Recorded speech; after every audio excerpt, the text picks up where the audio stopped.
बिस्मिल्लाहिर्रहमानिर्रहीम।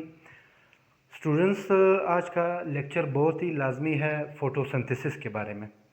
फ़ोटोसिंथेसिस का नाम आप लोगों ने अक्सर सुना होगा। ये एक ऐसा प्रोसेस है जो हमारे पास खुराक तैयार करने में मदद देता है। फ़ोटोसिंथेसिस का जो प्रोसेस है इसको आप पूरा देखेंगे, समझेंगे। ये एक कॉम्प्लेक्स किस्म का प्रोसेस है, पेचीदा प्रोसेस है। इसको हम लोग कोशिश करेंगे समझने की। तारीफ़ से शुरू करते हैं, डेफिनेशन से। आसान सी डेफिनेशन मैंने लिखी है, process of making food glucose by using sunlight, carbon dioxide and water. ठीक है, कह रहा है कि फोटोसिंथेसिस एक ऐसा प्रोसेस होता है जो ग्लूकोज तैयार करने में मदद देता है। प्लांट्स ज़्यादातर ये प्रोसेस करते हैं। एलजी जो प्रोटिस्ट है हमारे पास, ये भी जो है फोटोसिंथेसिस का प्रोसेस करता है। इसके अलावा कुछ बैक्टीरिया होते हैं जिन्हें हम फोटोसिंथेटिक बैक्टीरिया बोलते हैं। वो बैक्टीरिया भी हमारे पास अपना खुराक खुद बनाते हैं, यानी वो क्या कहलाते हैं, ऐसे ऑर्गेनिजम्स जो खुद अपनी खुराक बनाएं, खुद अपनी खुराक तैयार करें, उन्हें बोलते हैं ऑटोट्रॉप्स। और ऐसे ऑर्गेनिजम्स जो फिर ये प्लांट्स और बाकी चीज़ों से अपना खुराक का ज़रिया उन्हें बनाएं, यानी खुराक उनसे हासिल करें, प्लांट से और इन चीज़ों से। तो ऐसे ऑर्गेनिजम्स को फिर बोलते हैं एट्रोट्रॉप्स। एट्रोट्रॉप्स का मतलब ऐसे ऑर्गेनिज्म जो अपना खुराक खुद नहीं बना सकते, तो दूसरों से, ऑटोट्रॉप्स से अपना खुराक लेते हैं। ऑटोट्रॉप्स, सो प्लांट्स हमारे पास क्या है, ऑटोट्रॉप्स हैं जो फोटोसिंथेसिस का प्रोसेस करते हैं। ये तो था थोड़ा सा स्मॉल, हम लोगों ने इंट्रोडक्शन पढ़ा फोटोसिंथेसिस का। अब हमारे पास फोटोसिंथेसिस का साइड भी पढ़ेंगे, लेकिन उससे पहले कुछ टर्म्स हैं, कुछ अल्फाज हैं जो हम समझेंगे, जो ये अल्फाज बार बार इस्तेमाल होंगे फोटोसिंथेसिस के प्रोसेस में। इन अल्फाज को समझने के लिए सबसे पहले लफ्ज़ है फोटोफॉस्फोराइलेशन। फोटोफॉस्फोराइलेशन का क्या मतलब है? फोटो का मतलब है सनलाइट और फास्फोराइलेशन का मतलब है एटीपी, यानी लाइट की मदद से एटीपी बनाना। ठीक है, प्लांट्स लाइट रिएक्शन में बाय द हेल्प ऑफ, हम लोग क्या लिखेंगे, ATP production, ATP production by using light. Which light? Sunlight. ठीक है, तो सनलाइट की मदद से, सूरज की रोशनी की मदद से जो प्लांट्स एटीपी बनाते हैं, तो उस प्रोसेस को बोलते हैं फोटोफॉस्फोराइलेशन। तो ये पहला लफ्ज़ है। दूसरा लफ्ज़ है इलेक्ट्रोमैग्नेटिक स्पेक्ट्रम। इलेक्ट्रोमैग्नेटिक स्पेक्ट्रम बोलते हैं ऐसे लाइट के वेवलेंथ्स को जो प्लांट एब्जॉर्ब करके फोटोसिंथेसिस अपना प्रोसेस करते हैं। अगेन रिपीट कर रहा हूँ, ऐसे वेवलेंथ्स के लाइट्स जो हमारे पास एब्जॉर्ब होके फोटोसिंथेसिस के प्रोसेस में हेल्प करते हैं, ऐसे वेवलेंथ्स वाले लाइट्स को हम लोग बोलते हैं इलेक्ट्रोमैग्नेटिक स्पेक्ट्रम। अच्छा, विजिबल लाइट हमारे पास होती है जिसका वेवलेंथ 350 से लेकर 750 नैनोमीटर। इस वेवलेंथ, इस रेंज में जो भी हमारे पास सनलाइट इस वेवलेंथ के प्लांट्स एब्जॉर्ब करते हैं, इस रेंज को बोलते हैं visible range, visible light. Visible light इसलिए बोलते हैं क्योंकि ये नेक्ड आई को, हमारे आंखों से हम लोग देख भी सकते हैं, और ये फोटोसिंथेसिस के लिए बहुत ही लाजमी है। ये वाला रेंज जो है इसको विजिबल रेंज बोलते हैं। तो प्लांट्स का एक ऐसा रेंज, वेवलेंथ का, लाइट के वेवलेंथ का रेंज जो हमारे पास प्लांट्स इस्तेमाल करते हैं फोटोसिंथेसिस प्रोसेस में, ऐसे रेंज को हम लोग इलेक्ट्रोमैग्नेटिक स्पेक्ट्रम बोलेंगे या विजिबल रेंज बोलेंगे। तो इलेक्ट्रोमैग्नेटिक स्पेक्ट्रम का मतलब है रेंज, ऐसा रेंज जो लाइट्स इस्तेमाल करते हैं, मुख्तलिफ वेवलेंथ्स के लाइट होते हैं। सन से हमारे पास जो लाइट आएगी वो मुख्तलिफ वेवलेंथ्स की लाइट होगी। तो वेवलेंथ के पहलू से, वेवलेंथ के ज़रिए जो हम लोग मालूम करते हैं कि कौन सा लाइट एब्जॉर्ब होगा, कौन सा विजिबल होगा, तो ये लाइट को जो हम डिवाइड करते हैं वेवलेंथ की बुनियाद पे, इस चीज़ को बोलते हैं इलेक्ट्रोमैग्नेटिक स्पेक्ट्रम। तो मैंने रेंज बता दिया, ये रेंज प्लांट्स एब्जॉर्ब करते हैं फोटोसिंथेसिस प्रोसेस के लिए। आगे आते हैं बायो एनर्जेटिक्स। फोटोसिंथेसिस टॉपिक इस चैप्टर का है, बायो एनर्जेटिक्स का। बायो एनर्जेटिक्स का मतलब है बॉडी के अंदर एनर्जी की एक शक्ल से दूसरी शक्ल में तब्दीली, यानी एक एनर्जी की शक्ल को हम लोग दूसरी एनर्जी के शक्ल में चेंज करते हैं, इस प्रोसेस को बोलते हैं बायो एनर्जेटिक्स। फॉर एग्जांपल, इस प्रोसेस में मैंने डेफिनेशन में बताया कि सनलाइट की मदद से हम लोग क्या करते हैं, खुराक बनाते हैं, ग्लूकोज बनाते हैं। प्लांट्स क्या करते हैं, सनलाइट की मदद से, फोटो का मतलब है सनलाइट, सनलाइट जो है वो लाइट एनर्जी है, लाइट एनर्जी को हम लोग चेंज करते हैं ग्लूकोज यानी केमिकल एनर्जी में। ग्लूकोज चूंकि एक केमिकल है, तो एनर्जी की एक शक्ल को दूसरी शक्ल में चेंज करना, one form of energy into other form, ठीक है, दूसरे फॉर्म में चेंज करना, इसको बोलते हैं बायो एनर्जेटिक्स। अच्छा, उसके बाद है फोटो सिस्टम 1 या फोटो सिस्टम 2, दो फोटो सिस्टम है। तो इनको समझने से पहले हम लोग यहाँ पे फोटो सिस्टम, अच्छा, फोटो सिस्टम को समझने से पहले हम लोग देखेंगे सबसे पहले क्लोरोप्लास्ट को। मेसोफिल सेल्स के अंदर क्लोरोप्लास्ट होंगे। तो सबसे पहले हम लोग थोड़ा सा एक छोटा सा डायग्राम यहाँ पे बनाऊंगा मैं क्लोरोप्लास्ट का। फॉर एग्जांपल, ये हमारे पास क्लोरोप्लास्ट है। क्लोरोप्लास्ट डबल मेम्ब्रेन ऑर्गन है, डबल मेम्ब्रेन ऑर्गेनली है प्लांट के अंदर, मेसोफिल सेल के अंदर। अब हम इस क्लोरोप्लास्ट को इसलिए टारगेट करेंगे क्योंकि फोटोसिंथेसिस क्लोरोप्लास्ट के अंदर होता है। तो ये डबल मेम्ब्रेन है। इसको अब पहला मेम्ब्रेन हम लोगों ने यहाँ पे बना लिया। अब ये दूसरा मेम्ब्रेन है इसका, डबल मेम्ब्रेन। अब आप लोगों को पता है कि प्लांट्स के क्लोरोप्लास्ट में अपना डीएनए भी होगा क्योंकि ये सेल्फ रेप्लिकेटिंग ऑर्गेनली है। ये सेल्फ रेप्लिकेटिंग, कुछ इसका अपना डीएनए भी होगा इस तरह। इसके अंदर स्टार्च भी होगा, यहाँ पे स्टार्च भी है इसका, स्टार्च, ठीक है। अब इसके अंदर थैलाक्वाइड मेम्ब्रेन होंगे, इस तरह के थैलाक्वाइड मेम्ब्रेन होंगे। ये हमारे पास थैलाक्वाइड मेम्ब्रेन है, थैलाक्वाइड मेम्ब्रेन। अच्छा, ये थैलाक्वाइड, ये हमारे पास थैलाक्वाइड है, थैलाक्वाइड, ठीक। तो लाइट इसी थैलाक्वाइड पे स्ट्राइक होगी, सनलाइट यहाँ पे थैलाक्वाइड पे पड़ेगी। ये आगे हम लोग जब फोटोसिंथेसिस मुकम्मल डिटेल में शुरू करेंगे कि लाइट रिएक्शन कैसे होता है, डार्क रिएक्शन कैसे होगा, ये हम फिर तकसीम करेंगे, तो फिर डिटेल में समझेंगे इस चीज़ को। ये थैलाक्वाइड है, थैलाक्वाइड एक दूसरे के ऊपर जब जमा होते हैं सिक्कों की तरह, उसको बोलते हैं हमारे पास ग्रेनम, उसको बोलते हैं ग्रेनम। अच्छा, ये ग्रेनम और ये ग्रेनम जो यहाँ पे थैलाक्वाइड जमा हुए हैं, इन दोनों के दरम्यान एक धागा बना होता है जो इन दोनों को जोड़ता है, इसको बोलते हैं स्टेक, स्टेक बोलते हैं। अच्छा, डबल मेम्ब्रेन है, इसके अंदर स्टार्च होगा, स्टार्च। अच्छा, इसके अंदर पिगमेंट्स भी होंगे, इसके अंदर अपना डीएनए है। तो ये हमारे पास सिंपल सा एक क्लोरोप्लास्ट का मैंने डायग्राम बताया। अच्छा, अब फोटो सिस्टम की तरफ आते हैं। जब फोटो सिस्टम हम लोग बनाएंगे, फोटो सिस्टम होता क्या है, ये एक थैलाक्वाइड को, फोटो सिस्टम यहाँ पे थैलाक्वाइड के मेम्ब्रेन के अंदर होते हैं हमारे पास। ये एक थैलाक्वाइड मेम्ब्रेन को जब मैं बड़ा करके लिखूंगा तो फॉर एग्जांपल ये हमारे पास एक फोटो सिस्टम है, फोटो सिस्टम। तो फोटो सिस्टम के अंदर होता क्या है, फोटो सिस्टम के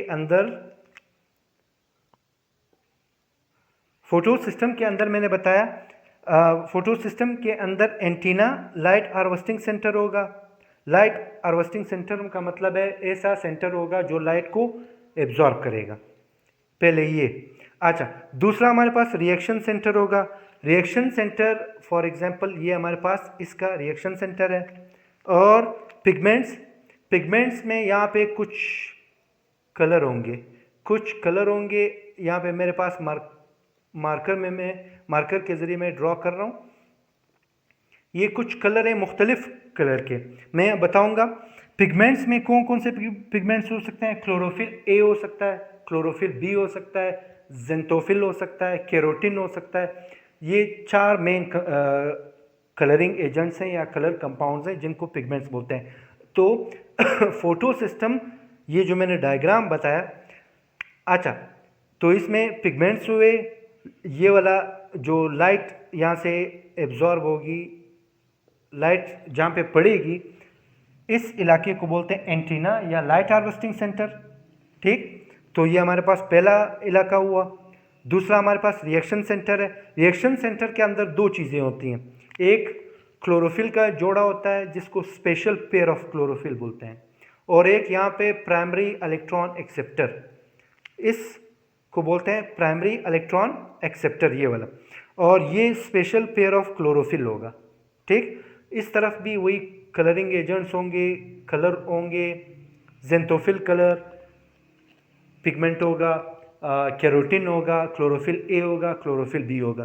तो फोटो सिस्टम में बुनियादी तौर पर ये 3 चीज़ें हैं, एक एंटीना, ये वाला इलाका जो लाइट एब्जॉर्ब करेगा सनलाइट को, और दूसरा हमारे पास रिएक्शन सेंटर, यहाँ से रिएक्शन हमारे पास होगा, रिएक्शन सेंटर, इसमें क्लोरोफिल के 2 जोड़े होंगे, और एक हमारे पास ये प्राइमरी इलेक्ट्रॉन एक्सेप्टर होगा, ये इलेक्ट्रॉन को एक्सेप्ट करने वाला सेंटर होगा, प्राइमरी इलेक्ट्रॉन एक्सेप्टर।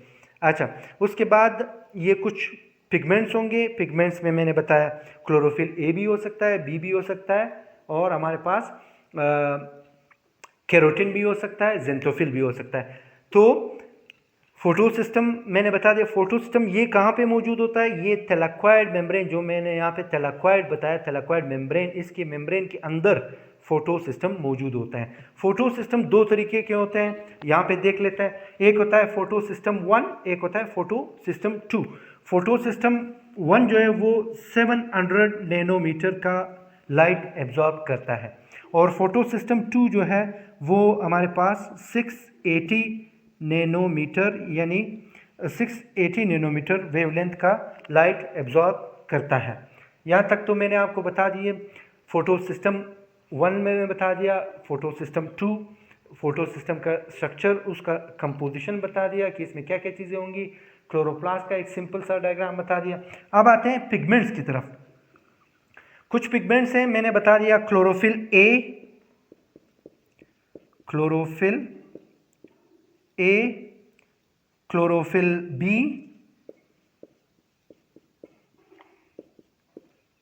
अच्छा, क्लोरोफिल ए जो है वो हमारे पास, इसका फार्मूला है C55, कार्बन 55, हाइड्रोजन 72, अच्छा, ऑक्सीजन 5, नाइट्रोजन 4 और Mg मैग्नीशियम। ये इसका फार्मूला है क्लोरोफिल ए का।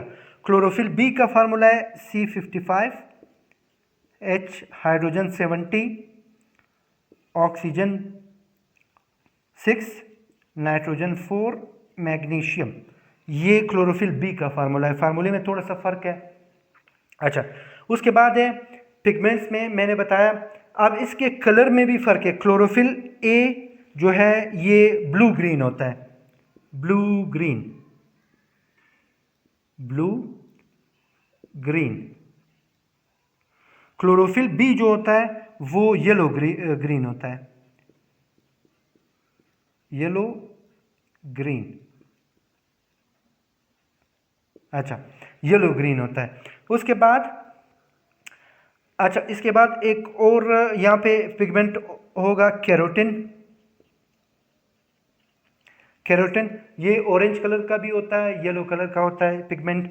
इसके बाद है हमारे पास, इसका मैं लिख लेता हूँ येलो, और उसके बाद है जेंथोफिल, जेंथोफिल, ये भी हमारे पास येलो कलर का होता है, येलो कलर पिगमेंट। तो ये पिगमेंट्स भी हमारे पास फोटोसिंथेसिस में बहुत ज़्यादा रोल प्ले करते हैं। पिगमेंट्स बता दिया।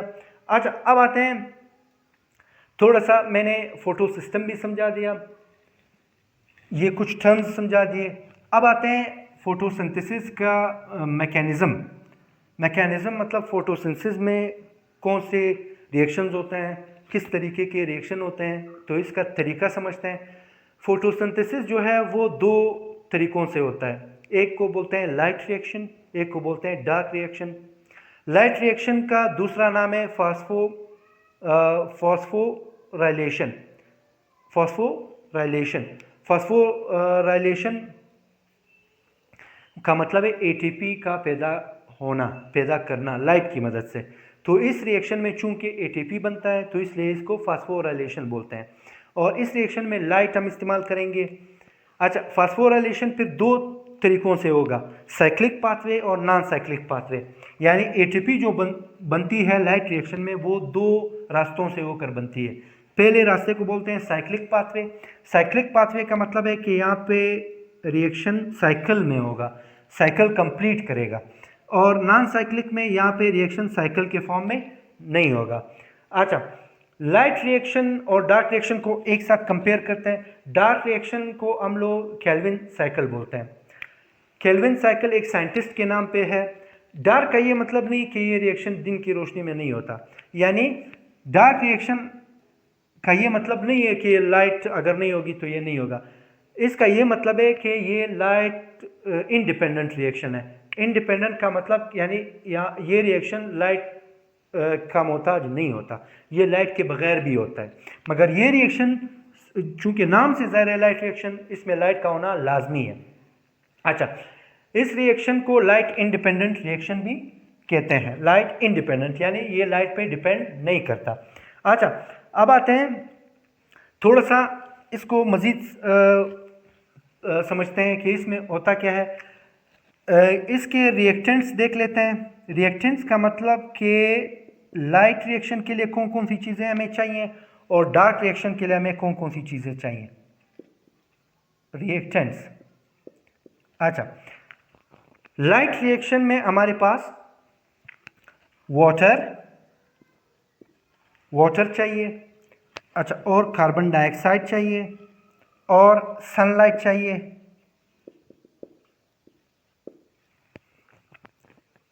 Sunlight, water, carbon dioxide, sunlight, ये तीन चीज़ें चाहिए हमें। यहाँ पे फिर क्या होगा, यहाँ पे हमारे पास एटीपी लगता है, और इसके अलावा कार्बन डाइऑक्साइड लगता है और बतौर रिएक्टेंट, और एक और चीज़ जिसको RUBP कहते हैं, राइबोलोज बिसफॉस्फेट, कार्बन डाइऑक्साइड, एटीपी, ये तीनों बतौर रिएक्टेंट इस्तेमाल होंगे डार्क रिएक्शन में। यानी ये तीनों हम लोग इस्तेमाल करके शुगर बनाएंगे। तो अब देखते हैं, यहाँ पे रिएक्शंस मैंने बता दिया लाइट रिएक्शन के, ये आपस में मिलकर प्रोडक्ट क्या बनाएंगे। तो लाइट रिएक्शन में प्रोडक्ट क्या बनेगा, प्रोडक्ट्स क्या बनते हैं, प्रोडक्ट्स। और डार्क रिएक्शन में या लाइट इंडिपेंडेंट रिएक्शन में प्रोडक्ट्स क्या बनते हैं, ये देखेंगे, प्रोडक्ट्स। अच्छा, लाइट रिएक्शन में हमारे पास ये चीज़ें मिलकर क्या बनाती हैं, एटीपी और NADPH।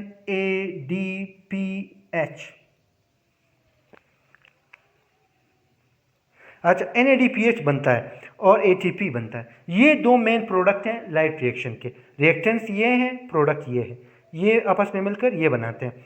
ATP adenosine triphosphate energy, और NADPH ये रिड्यूसिंग एजेंट है, ये आगे जाके यहाँ पे इस्तेमाल होंगे। NADPH nicotine amide dinucleotide phosphate hydrogen, ये हमारे पास इसका एब्रिविएशन है।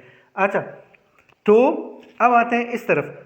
इसके रिएक्टेंट्स में हमारे पास ATP, कार्बन डाइऑक्साइड, RUBP और NADPH, ये भी इस्तेमाल होगा बतौर रिएक्टेंट। और प्रोडक्ट यहाँ पे क्या बनेगा, प्रोडक्ट हमारे पास कार्बोहाइड्रेट बनेगा। कार्बोहाइड्रेट यानी फूड बनेगा, शुगर बनेगा बतौर प्रोडक्ट। तो ये मैंने कुछ समझा दिया कि अब लाइट रिएक्शन होता कहाँ है। लाइट रिएक्शन यहाँ पे थैलाकोइड मेम्ब्रेन में होगा। तो यहाँ पे लिख लेता हूँ, थैलाकोइड होता कहाँ पे, थैलाकोइड में, थैलाकोइड मेम्ब्रेन। और डार्क रिएक्शन कहाँ पे होता है, डार्क रिएक्शन या केल्विन साइकिल, केल्विन साइकिल का लफ्ज़ साइंटिस्ट के नाम पे है, ये अच्छा लफ्ज़ है, ये थोड़ा सा अच्छा, ये हमारे पास स्ट्रोमा में होगा।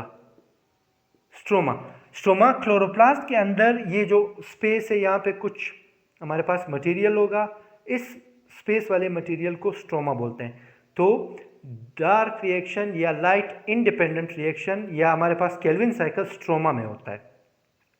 और थैलाकोइड मेम्ब्रेन के ऊपर कौन सा रिएक्शन होता है, लाइट रिएक्शन होता है। तो आज के लेक्चर में हम लोगों ने फोटोसिंथेसिस समझ लिया।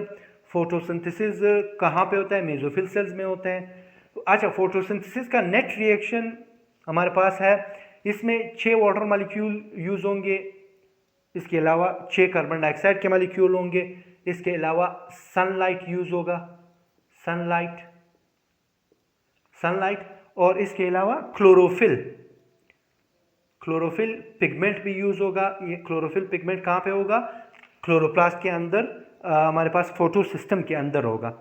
ठीक है, तो ये चीज़ें जब होंगी फिर C6H12O6 ग्लूकोज बनेगा, आखिरकार एंड प्रोडक्ट, और ऑक्सीजन बनेगा। अच्छा, ये फिर ये हमारे पास, ये तो बता दिया मैंने। अच्छा, ये फोटोसिंथेसिस का रिएक्शन, वापस जब ये कार्बन ग्लूकोज और ऑक्सीजन ग्लूकोज को तोड़कर कार्बन डाइऑक्साइड और वाटर में चेंज करता है, इस प्रोसेस को बोलते हैं रेस्पायरेशन, सेलुलर रेस्पायरेशन।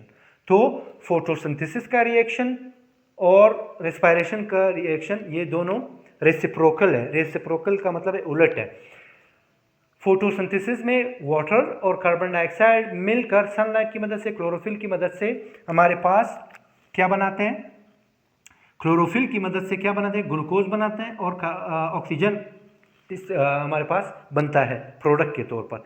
ये ऑक्सीजन हम लोग इस्तेमाल करते हैं ग्लूकोज को तोड़ने में, और फिर कार्बन डाइऑक्साइड और पानी बनता है, इसको बोलते हैं रेस्पायरेशन, सेलुलर रेस्पायरेशन। और ये हमारे पास फोटोसिंथेसिस है, फोटोसिंथेसिस, यानी ये दोनों रिएक्शन क्या है हमारे पास,